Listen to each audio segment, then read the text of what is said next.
നമസ്കാരം ഗൈസ്. ഇനി നമ്മൾ സംസാരിക്കാൻ പോകുന്ന ഒരു ടോപ്പിക്കാണ്. ഒരുപക്ഷെ നിങ്ങളിൽ പലർക്കും ഇതിനോട് ഒരു നോസ്റ്റാൾജിക് ഫീലായിരിക്കും ഇപ്പോൾ സാധ്യത. ചിലർക്ക് ഫ്രസ്ട്രേഷനും ഉണ്ടാകും. ഉപ്പും മുളകും കേരളയുടെ ഏറ്റവും ലോങ് റണ്ണിങ് സിറ്റ്കോമിൽ ഒന്നായി മാറിയത്. വർഷങ്ങളായി നമ്മുടെ വീടുകളിൽ ഒരു ഫാമിലി മെമ്പറിൻ്റെ സ്ഥാനം വഹിച്ചിരുന്ന ഷോ. പക്ഷേ ഇപ്പോൾ സോഷ്യൽ മീഡിയയിൽ ഒരു ചർച്ച നടക്കുകയാണ്. ഒരു ചോദ്യം ഉയർന്നു വന്നത് ഇങ്ങനെയാണ്: ഉപ്പും മുളകും ഇനിയും തുടരണോ, അതോ ഇനി നിർത്തണോ? ഇന്ന് നമ്മൾ ചർച്ച ചെയ്ത് നോക്കാം. ഫാൻസ് എന്തുകൊണ്ട് പറയുന്നു, ക്രിട്ടിക്സ് എന്തുകൊണ്ട് പറയുന്നു, കേശുവിനെ പ്ലേ ചെയ്യുന്ന അൽസാബിത്ത് എന്ത് പറയുന്നുണ്ട്, എല്ലാം ഡിസ്കസ് ചെയ്ത് നമുക്ക് ഇതിനെപ്പറ്റിയുള്ള കാര്യങ്ങൾ വിശദമായി തന്നെ നോക്കി നോക്കാം. കമൻറ്റിൽ തുടരുക. നിങ്ങൾ എപ്പോഴും ഉപ്പും മുളകും കാണാറുണ്ടോ എന്ന കാര്യം കമൻറ്റ് ചെയ്യാൻ മറക്കല്ലേ ഫ്രണ്ട്സ്. ഉപ്പും മുളകും തുടങ്ങിയിട്ട് ഇത്ര വർഷങ്ങളായി. ഇത്രയും കാലം ഒരു സിറ്റ്കോം വിജയകരമായി മുന്നോട്ട് പോകുന്നത് ഇത് ചെറിയൊരു കാര്യമല്ല. ഇന്ത്യൻ ടെലിവിഷൻ്റെ ഹിസ്റ്ററി നോക്കിയാൽ ഡിക്കേഡുകളായി കഴിഞ്ഞും ജനങ്ങൾ ഇപ്പോഴും ഒരു ഷോ കണ്ടുകൊണ്ടിരിക്കുന്നത് വളരെയധികം റെയറാണ്. ഉപ്പുമുളകിൻ്റെ സക്സസിൻ്റെ സീക്രട്ട് ആദ്യം മുതൽ ഒരു സിമ്പിൾ ഫോർമുലയായിരുന്നു: relatable family, funny situation, lovable characters. ഇതാണ് ഉപ്പുമുളകിനെ മുന്നോട്ട് കൊണ്ടുപോയത്. ഒരു നോർമൽ കേരള ഫാമിലിയുടെ എല്ലാ ദിവസത്തെയും കഥ ഇത് ആളുകൾക്ക് കണക്ട് ചെയ്തു. അതിനാൽ അതിലൊരു ഫീൽ ഉണ്ടായിരുന്നു. ഷോ തുടങ്ങിയ കാലത്ത് കോളേജിലായിരുന്നപ്പോൾ 30 കഴിഞ്ഞ് കല്യാണം കഴിഞ്ഞ് കുട്ടിയുമായിരുന്നു. ഇതൊരു ഷോ ആളുടെ ലൈഫിൻ്റെ ഒരു പാർട്ടാണ്. ഇതൊന്ന് റിയലൈസ് ചെയ്ത് നോക്കിയാൽ നമുക്ക് മനസ്സിലാകും. ഷോയിൽ കുട്ടികളെ വന്ന ആക്ടേഴ്സ് ഇന്ന് വളർന്ന് വലിയ കുട്ടികളായി. സ്റ്റോറിയും അതേപോലെ കഥാപാത്രങ്ങളും എല്ലാവരും വളർന്നു. ഇനിയൊപ്പം എല്ലാത്തിനും ചേഞ്ചും വന്നിട്ടുണ്ട്. ഇത് ക്രിയേറ്റിവിറ്റി കുറച്ചും കൂടി ബോൾഡാക്കി മാറ്റിയതാണ്. ക്യാരക്ടേഴ്സിൻ്റെ പ്രായവും ഇതിൽ വലിയ രൂപത്തിൽ എടുത്തു പറയേണ്ട കാര്യം തന്നെയാണ്. എന്നാൽ പല ഷോകളിലും ഇത് പൊളിഞ്ഞു പോകാറുമുണ്ട്. ഉപ്പുമുളകിനെ അത് ബാധിച്ചിട്ടില്ല എന്നത് തന്നെയാണ് ഇതിൻ്റെ സത്യം. ഈ സത്യാവസ്ഥ തന്നെയാണ് ഉപ്പുമുളകിനെ മുന്നോട്ട് കൊണ്ടുപോയത്. ഇപ്പോഴുള്ള ഒരു വലിയൊരു മാറ്റം നിഷ സാരംഗും ബിജു സോപാനും ഷോയിൽ നിന്നും പോയത് തന്നെയാണ്. ഇതൊരു വലിയൊരു ഗ്യാപ്പ് തന്നെയാണ് ഉണ്ടാക്കിയത്. ഈ കഥാപാത്രങ്ങൾ ഷോയുടെ നട്ടല് തന്നെയായിരുന്നു. ഉമ്മയില്ലാത്ത ഉപ്പുമുളകും ഇത് ഇമാജിൻ ചെയ്ത് നോക്കാൻ ഒരു കാലത്ത് ഇമ്പോസിബിൾ ആയിരുന്നു. അതായത് ഒരിക്കലും നടക്കില്ലായിരുന്നു. നിഷ സാരംഗും ബിജു സോപാനും ഇല്ലാത്ത ഉപ്പുമുളകിനെ കാണാൻ ആർക്കും പ്രയാസം തന്നെയായിരുന്നു.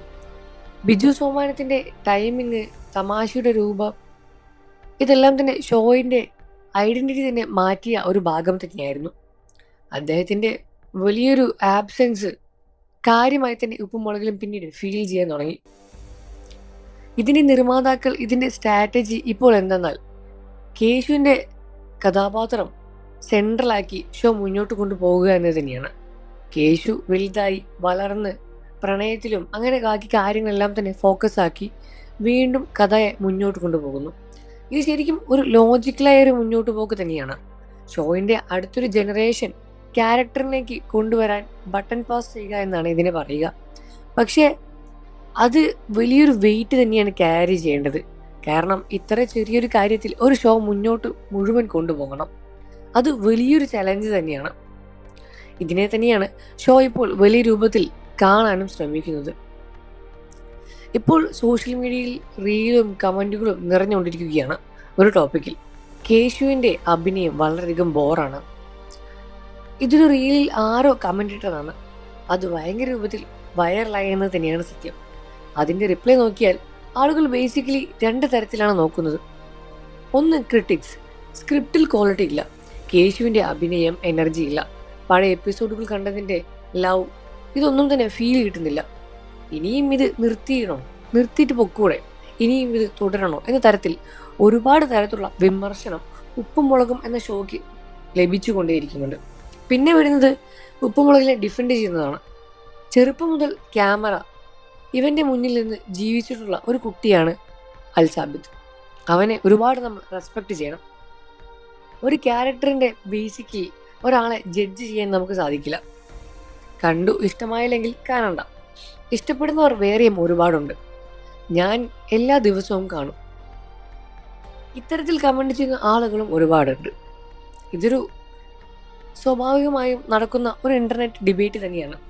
പക്ഷേ ഇതൊരു ജെന്യുവൻ ക്വസ്റ്റ്യനും കൂടി റേസ് ചെയ്യുന്നുണ്ട്. ഒരു ഷോയിൻ്റെ മുന്നോട്ട് പോക്കിൽ ഏറ്റവും വലിയ പ്രധാനപ്പെട്ട കാര്യം ക്വാളിറ്റി ബാലൻസ് ചെയ്യാൻ എത്ര ഡിഫിക്കൽട്ടാണ് എന്നത് തന്നെയാണ്. കമൻസിൽ ഒരാൾ ഇട്ടത് ഞാൻ കണ്ടു. ഈ ഷോ തുടങ്ങിയ കാലത്ത് കോളേജിലായിരുന്നു. ഇപ്പോൾ 30 കഴിഞ്ഞ് കെട്ടി എനിക്ക് കുട്ടിയുമായി. ഇതൊരു ഷോയിൻ്റെ സ്പാൻ ഒന്ന് ആലോചിച്ച് നോക്കൂ. അതായത് ഈ ഷോയുടെ കാലഘട്ടം ഒന്ന് ആലോചിച്ച് നോക്കൂ. ഇത് വായിച്ചപ്പോൾ പേഴ്സണലി എനിക്കൊരു വേറൊരു കാര്യമാണ് ഓർമ്മ വന്നത്. ഈ ഷോയുടെ ലെവൽ ആളുകളുമായി എത്രമാത്രം അറ്റാച്ച് ചെയ്തിട്ടുണ്ട് എന്ന് ഇതിലൂടെ വളരെ വ്യക്തമായി തന്നെ മനസ്സിലാക്കാനും സാധിക്കും. ഇതൊരു ചെറിയൊരു കാര്യമല്ല. ഒരാളുടെ ജീവിതത്തിന് വലിയൊരു ഭാഗമായി മാറാൻ ഉപ്പുമുളകും എന്ന ഷോയെ കൊണ്ട് സാധിച്ചിട്ടുണ്ട് എന്നത് തന്നെയാണ് സത്യം. ഇനി ഇതിൻ്റെ ഏറ്റവും ഇൻട്രസ്റ്റിംഗ് പാർട്ടിലേക്ക് വരാം. അൽസാബിത്ത്, അതായത് കേശുവിൻ്റെ റോൾ പ്ലേ ചെയ്യുന്ന ആക്ടർ, ഈ അടുത്തിടെ ഇൻ്റർവ്യൂവിൽ വളരെ ഹോണസ്റ്റായി, അതായത് വളരെയധികം സത്യസന്ധമായി ഒരു കാര്യം തുറന്നു പറഞ്ഞിട്ടുണ്ടായിരുന്നു. ഈ ഹോണസ്റ്റിയാണ് ഗൈസ് ഞാൻ അദ്ദേഹത്തോട് റെസ്പെക്റ്റ് ചെയ്യുന്ന ഒരു കാര്യം. അതായത് അദ്ദേഹം എന്തു പറയുമ്പോഴും അത്രമാത്രം സത്യമായി തന്നെയാണ് ആ കാര്യങ്ങൾ തുറന്നു പറയുന്നത്. അദ്ദേഹം പറയുന്നത് ഇങ്ങനെയാണ്: ബിജു സോപാനം, അതായത് അച്ഛൻ്റെ കഥാപാത്രം ചെയ്യുന്ന ഒരാൾ ഉള്ള സീനിൻ്റെ എനർജി, ടെംപ്റ്റ് അച്ഛൻ തന്നെ ക്യാരി ചെയ്ത് മുന്നോട്ട് കൊണ്ടുപോകും. അത് മറ്റൊരാൾ അതിനെപ്പറ്റി ആലോചിച്ച് കഷ്ടപ്പെടേണ്ട കാര്യമില്ല. പക്ഷെ ഇപ്പോൾ അദ്ദേഹം ഇല്ലാത്ത സീനിൽ ആ എനർജി കൊണ്ടുവരേണ്ടത് ഞാൻ തന്നെയാണ്. ബിജു സോപാനത്തിൻ്റെ ബാക്ക്ഗ്രൗണ്ട് അത് തന്നെയാണ് ഉപ്പുമുളകിലെ മുന്നോട്ട് കൊണ്ടുപോയത്. ആ വോയിസിൻ്റെ ഡെപ്ത്, ആ സ്ക്രീൻ പ്രസൻസ്, അതെല്ലാം വർഷങ്ങളായുടെ ട്രെയിനിങ്ങിൽ നിന്ന് വരുന്ന ഒരു കാര്യമാണ്. ഞാൻ ചെറുപ്പം മുതൽ ഇതിലുള്ളതുകൊണ്ട് ആ മെച്യൂരിറ്റിയിലേക്ക് വളർന്നു വരേണ്ടതാണ്. ചില രംഗങ്ങളിൽ ഞാൻ ഇതൊരു പബ്ലിക് ഫിഗറാണ്. ഇമോഷണലി പബ്ലിക്ലി എത്ര ഹോണസ്റ്റായി ഒരുപാട് പറയാൻ പറ്റുമെന്ന് ഒരാൾ കാണിച്ചു തരും. ആ സീനിൽ എനർജി കൊണ്ടുവരാൻ വലിയൊരു ചാലഞ്ച് തന്നെയാണ്. ക്രിറ്റിസിസത്തിനെ ഡിഫ്ലക്റ്റ് ചെയ്യാതെ, അതായത് ക്രിറ്റിസിസം ഒന്നും ബാധിക്കാതെ, എക്സ്ക്യൂസുകളൊന്നും ഇല്ലാതെ ഞാൻ ഇനിയും വളരുക തന്നെ ചെയ്യും എന്നാണ് അദ്ദേഹത്തിൻ്റെ വാക്ക്. ഇതിന് നമ്മൾ വലിയ രൂപത്തിൽ തന്നെ റെസ്പെക്റ്റ് ചെയ്യേണ്ട കാര്യം തന്നെയാണ്. ഇനി ഏറ്റവും വലിയൊരു ചോദ്യം എങ്ങനെയാണ്, ഉപ്പും മുളകും കണ്ടിന്യൂ ചെയ്യണോ എന്ന് തന്നെയാണ്. ഇതൊരു simple yes or no question അല്ല. ഒരു സൈഡിൽ ഷോ ജനങ്ങൾ ഇന്നും കണ്ടുകൊണ്ടേയിരിക്കുന്നുണ്ട്. അതിൻ്റെ ലോയലായ ഫാൻ ബേസുമുണ്ട്, ഫാമിലി ഓഡിയൻസും ഉണ്ട്, ഇതിനെ കണക്ട് ചെയ്യുന്ന റിയൽ ആയിട്ടുള്ള ആൾക്കാരുമുണ്ട്. മറ്റൊരു സൈഡിൽ സ്ക്രിപ്റ്റിൻ്റെ ക്വാളിറ്റി വലിയ രൂപത്തിലുള്ള മോശം സംഭവിക്കുന്നത് കൊണ്ട് തന്നെയാണ് ഇതിനെ പ്രേക്ഷകർ വിമർശിക്കാൻ തുടങ്ങിയത് എന്ന് മറുഭാഗം ആളുകൾ പറയുന്നു. ഒരു ഷോ ഇത്ര വലിയ രൂപത്തിൽ മുന്നോട്ട് കൊണ്ടുപോകുമ്പോൾ അതിൻ്റെ ക്രിയേറ്റിവിറ്റി വലിയൊരു ചാലഞ്ച് തന്നെയാണ്. പുതിയ കണ്ടന്റ് കൊണ്ടുവരിക, അത്തരത്തിലുള്ള കാര്യങ്ങളെല്ലാം തന്നെ വലിയ രൂപത്തിലുള്ള പ്രയാസം തന്നെയാണ്. ഫ്രണ്ട്സിലുണ്ടോ, അവർ 8, 9, 10 സീസൺ പോലും ഫ്രഷാക്കി ട്രൈ ചെയ്യാൻ തുടങ്ങി. ചിലത് വർക്കായി, ചിലത് വർക്കായില്ല.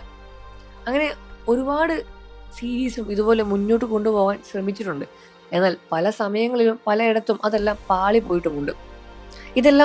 ഇതെല്ലാം സംവിധാനം ചെയ്യുന്ന ആളുകളുടെ കയ്യിലാണ്. ഇനി ഓഡിയൻസിന്റെ വോയിസ് ക്ലിയർ ആണ്.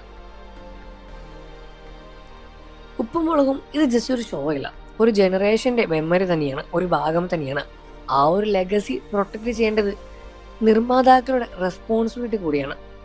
ഇത് നിങ്ങൾ എങ്ങനെയാണ് കാണുന്നത് എന്ന് കമൻറ്റിൽ പറയാൻ മറക്കല്ലേ ഫ്രണ്ട്സ്. ഇനിയും ഈ ഷോ മുന്നോട്ട് കൊണ്ടുപോകണമെങ്കിൽ അതിനെ കമൻറ്റ് ചെയ്തു. പ്രോപ്പർ എൻഡിങ് കൊണ്ടുവരണമെങ്കിൽ അതിനെപ്പറ്റിയുള്ള അഭിപ്രായങ്ങളും താഴെ കമൻറ്റ് ചെയ്തു. അൽസാബിത്തിന് ഇനിയും കുറച്ചും കൂടി ചാൻസ് കൊടുക്കണം എന്ന് തന്നെയാണ് എനിക്ക് പറയാനുള്ളത്. വീഡിയോ ഒന്ന് ലൈക്ക് ചെയ്യുക, ചാനൽ ഒന്ന് സബ്സ്ക്രൈബ് ചെയ്ത് ബെൽ ബട്ടൺ ഇപ്പോൾ തന്നെ ഹിറ്റ് ചെയ്യാനും മറക്കല്ലേ ഫ്രണ്ട്സ്.